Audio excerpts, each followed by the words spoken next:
Bismillahirrahmanirrahim. Assalamualaikum warahmatullahi wabarakatuh. Halo teman-teman semua, perkenalkan nama saya Khairul Abbas dengan NIM 2012100052, kelas 5B, jurusan Pendidikan Agama Islam.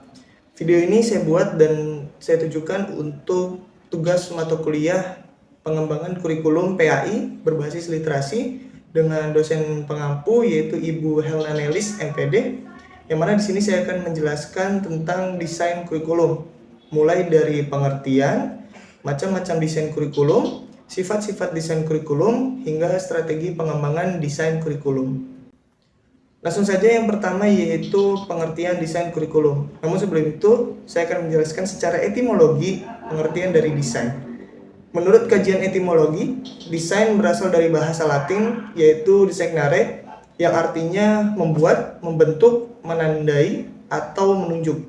Kata desain ini termasuk kata baru yang dibuat ke dalam bahasa Indonesia berasal dari bahasa Inggris yaitu desain, yang mana artinya adalah reka rupa, rencana, atau rancangan. Sedangkan kurikulum tercantum dalam Undang-Undang Nomor 20 Tahun 2003 tentang Sistem Pendidikan Nasional Pasal 1/19, yaitu kurikulum adalah seperangkat rencana dan pengaturan mengenai tujuan, isi, dan bahan pelajaran serta cara yang digunakan sebagai pedoman penyelenggaraan kegiatan pembelajaran untuk mencapai tujuan pendidikan tertentu. Selanjutnya yaitu tentang desain kurikulum. Pengertiannya saya mengambil dua pendapat. Yang pertama yaitu dari menurut Murray Print, yang mana beliau mengatakan curriculum design refers to the arrangement of the element of a curriculum, yang mana artinya perancangan kurikulum mengacu pada penataan unsur-unsur kurikulum. Beliau juga menuturkan bahwa desain kurikulum biasanya terjadi sebagai bagian dari proses perencanaan kurikulum. Selain itu, Murray Print juga menjelaskan bahwa komponen-komponen yang terdapat dalam kurikulum diantaranya ada 4. Yang pertama yaitu maksud, tujuan, dan sasaran. Yang kedua yaitu materi pelajaran atau isi. Yang ketiga yaitu kegiatan pembelajaran, dan yang terakhir adalah evaluasi. Sedangkan menurut Nana Syaudi Sukmadinata, desain kurikulum adalah menyangkut pola pengorganisasian unsur-unsur atau komponen kurikulum. Penyusunan desain kurikulum dapat dilihat dari dua dimensi, yaitu dimensi horizontal dan vertikal, di mana horizontal berkenaan dengan penyusunan dari lingkup isi kurikulum, sedangkan dimensi vertikal menyangkut penyusunan sekuens bahan berdasarkan urutan tingkat kesukaran atau kesulitan. Selanjutnya yaitu macam-macam desain kurikulum. Yang pertama yaitu adalah subject centered design, yang kedua adalah learner centered design, dan yang ketiga adalah problem centered design. Yang pertama yaitu subject centered design, yang mana di sini berpusat pada bahan ajar dan di dalamnya terdapat 3 variasi. Yang pertama yaitu the subject design atau materi pelajaran disajikan terpisah. Yang kedua adalah the discipline design, isi kurikulum yang diberikan adalah disiplin-disiplin ilmu, dan yang ketiga adalah the broad field design, yaitu menyatukan beberapa mata pelajaran yang berdekatan atau berhubungan. Ini kebalikan dari the subject design tadi.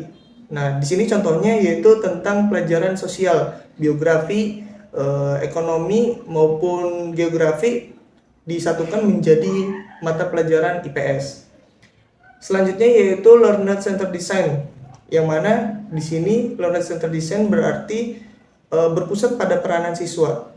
Nah, dalam pengembangan kurikulum ini penyusunannya berdasarkan pada peserta didik, bukan berdasarkan isi kurikulum, dan tidak diorganisasikan sebelumnya, tetapi dikembangkan bersama guru dengan siswa.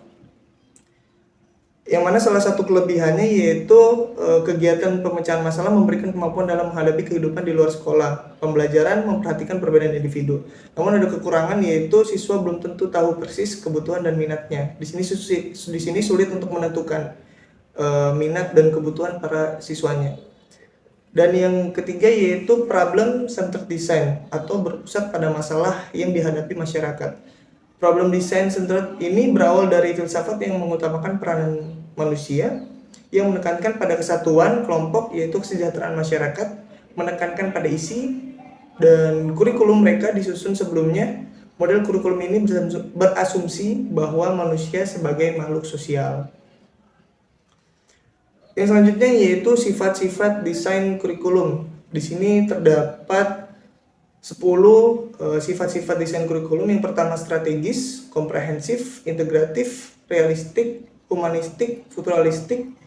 Selain itu juga sifat-sifat desain kurikulum ini adalah bagian dari integral yang mendukung manajemen pendidikan secara sistematik. Perencanaan kurikulum mengacu pada pengembangan kompetensi sesuai standar nasional dan berdasarifikasi untuk melayani keragaman peserta didik. Dan yang terakhir yaitu bersifat desentralistik. Selanjutnya yaitu strategi pengembangan desain kurikulum. Di sini terdapat 4 strategi dengan melalui pendekatan subjek, baik itu subjek akademik, humanistik, rekonstruksi sosial maupun teknologis.